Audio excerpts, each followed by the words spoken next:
What's going on? It's your boy Josh Different. I don't want to say it's your boy. I'm really done with the it's your boy. I'm just give y'all the raw me. You feel what I'm saying? Everything I've been saying on YouTube for the past 3 years has been a lie. My name not even Josh. My name's actually Fred. I actually used to run a YouTube channel. Hey, it's Fred on YouTube. And no, for real. So like, this is episode 1 of. Damn, I forgot what this was about to be called. This is episode 1 of Homeless to Riches. Rags to Riches. No, hold on. No, this is episode 1. I'm trying to think of the name as I'm making the video. No, this is episode 1 of Homeless to the Top. You feel me? Whatever I feel like the top is, that's what it's gonna be. Today, y'all gonna come with me. We gonna travel around a little bit and we gonna go get some stuff done. You feel what I'm saying? You see the boy T White? Get your teeth whiteners. No, I'm not. No, I'm not plugging them. I'm not plugging them. It fell on the floor. So yeah, today we're gonna just travel around or whatever the case may be. And we are going to talk about how I became self-aware. Because this is episode 1 from Homeless to the Top. That's my new segment. I'm going to be talking about everything that I've been talking about in the past 3 years on my channel, but it's gonna be in a package deal. So instead of me just posting all these things from TikTok, the reason why I post so much on TikTok, keep it a buck, is because TikTok monetized me. So I just post all my stuff from TikTok on YouTube. You feel what I'm saying? And I had deleted my Instagram, then I bring my Instagram back or whatever the case may be. Whatever, you know how the gang go out here. You know what I'm saying? Sometimes you want to be on social media, sometimes you don't. But yeah, so this episode we're gonna talk about the beginning of what led me on my journey, you know what I'm saying, leaving my hometown, and how I became self-aware, you feel what I'm saying? So we gotta get out of here because only got an hour to get where I'm going, you feel what I'm saying? Your boy went from homeless to my own closet. Like, what are you talking about? You know what I'm saying? When I'm on the West Coast, you know what I mean? On the West Coast, so now I gotta get some some gear so I can really look like a tourist, so they can really know I'm not from this city. Like, who wears West Coast stuff in the West Coast that's from the West Coast? You feel what I'm saying? But whatever. Anyway, yeah, let me hurry up. Gotta get ready and stuff like that. Is it cold out? No, I'm in California. Obviously, it's not cold out there. But I'm still probably gonna wear some sweats real fast.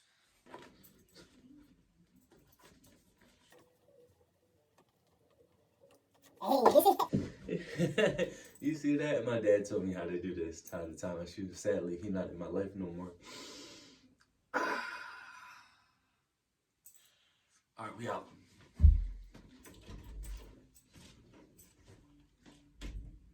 Feel good. Oh, I need air.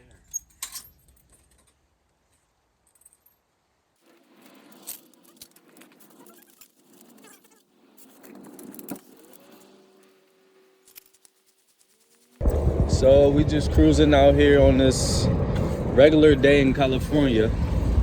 You know what I'm saying? Palm trees, sunny day, dogs barking. But the one thing I noticed and that I learned is it does not really matter how beautiful it is in any city or any town. At the end of the day, if your mind ain't right, your body ain't right, your soul ain't right, you ain't happy internally, you're not taking care of yourself, drinking good water, eating some fruits and all that good stuff, it don't really matter where you live at. And that's why people move state to state, including myself, and they be like, dang, I want to move here, I want to move there, just because internally they got a lot of stuff going on. And that goes into this video in regards to me becoming self-aware. Not only self-aware of what was going on in my life, but also self-aware of what was going on internally. So, what the hell? So we had, oh my Lord. So we had, why is it so bright? So we had technical difficulties and I had to take my bike to the bike shop. So I couldn't do what I was initially trying to do. So, yo, tell me this not fire.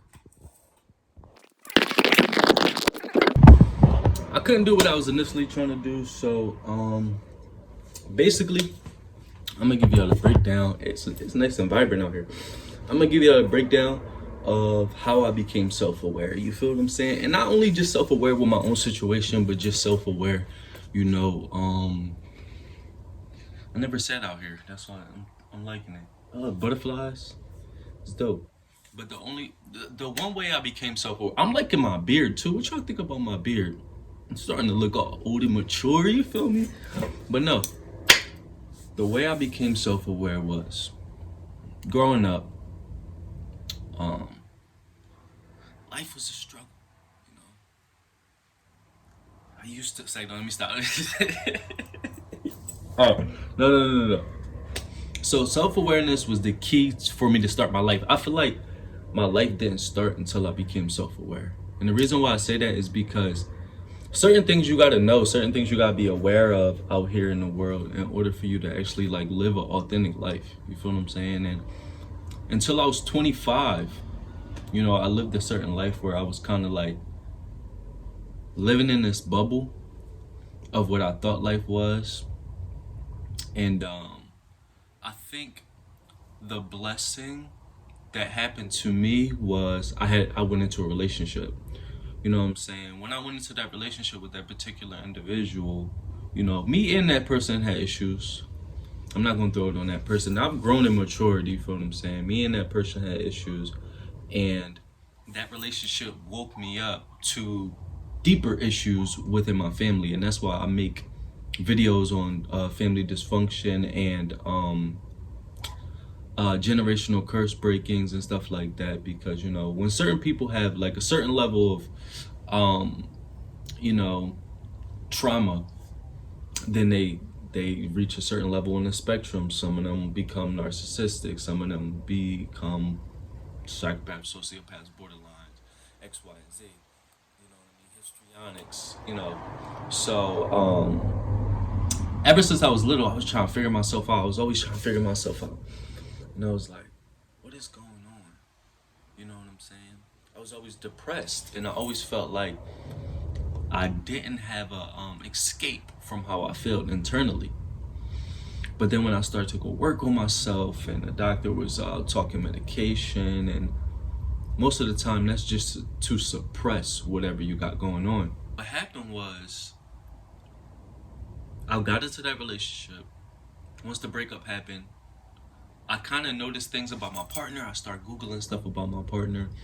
I found like narcissism, and then I figured out that I came from a narcissistic family system, right? And that's just like the head of it. That's just the head of it. It gets deeper because it taps into why so many things happen from generation to generation to generation. It taps into why I seen my grandma in downtown of my hometown, Philadelphia, and why she ignored me. It tapped into why I was treated the way I was from my family. And I don't blame them at this point because, like, obviously they got to take accountability, but we're all playing roles. I'm the generational curse breaker. This does not make me superior than them. Although I talk about being a chosen one, but I truly believe that being a chosen one is just a name. You know what I'm saying? It's like, I guess I was chosen in the family to be scapegoated. It doesn't make me better or more superior. Just makes me different. I'm JoshDifferent. So I dated the narcissist, and then I woke up to my family system, and so much stuff started to make sense in that. And then I started to do a deep dive on who I truly am as a person. You know what I'm saying? I started to, you know, tap into human psychology. Started to notice the same patterns in people that I lived with. If y'all seen my videos on TikTok of that lady who was going crazy, and that crazy landlord that I had when I was living on the other side of once you realize that you come from dysfunction within your family, you'll realize that you play that same role, such as the scapegoat or the black sheep or whatever the case may be, out in the world as well. And that's what it not only opened me up to the world in regards to seeing what's going on within my family and within my past relationships, but it's going to help me. That's why it's a blessing that I became self-aware. It's going to help me in regards to meeting new friends, because I was also surrounding myself with toxic, narcissistic friends, sociopath friends. There's just so much going on. Just then you realize things have been happening for generation to generation to generation. But I truly believe if you're a black sheep, a scapegoat, somebody that has become self-aware, you're a powerful individual. Because not only is it hard to deal with these things, but it's also, I keep hearing a ding ding, also to push forward when you only got yourself. You know what I'm saying? I traveled to Vegas, then Idaho, and California all by myself, no help. You know what I'm saying? Just figuring out, and I'm a grown man, you feel what I'm saying? So at the end of the day, I'm gonna buck it out. But I'm just saying, like, in regards to anybody else going through the same thing, like, bro, you're or sis, you're a powerful person. You feel what I'm saying? If you dated a narcissist and you got after that, you are a powerful person. If you come from a dysfunctional family and you're the only one who speaks truth within that family, you are a powerful person because you are healing your bloodline for years and years. You are speaking out on abuse that's been happening for years and years and years. But the self-awareness don't stop there because you can't just focus on other people. Self-awareness starts within here. You got to be self-aware of yourself. You got to figure out why you were depressed. A lot of mine was just the people I was around. Because I recently had another individual from my hometown come back who is a narcissist as well, a friend.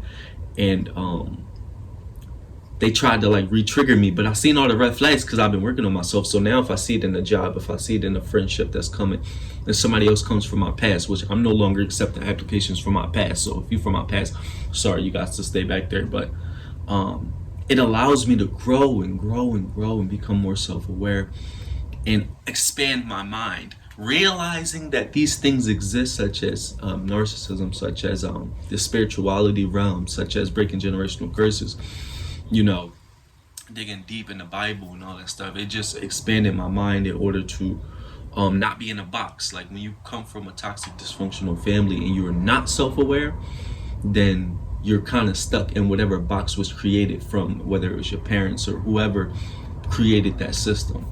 And I think that a lot of more people should start thinking outside the box and working on themselves and, you know, just doing whatever they can to become the best version of themselves. But this, I guess it's gonna be like an episode, or it's just going, I don't know if I'm just gonna label it like when I became self-aware, how I became self-aware. I don't know if it's gonna be episode 1, episode 2. I know I said episode 1 in the beginning of this video, but I don't know if I'm gonna do episodes. I might just do videos.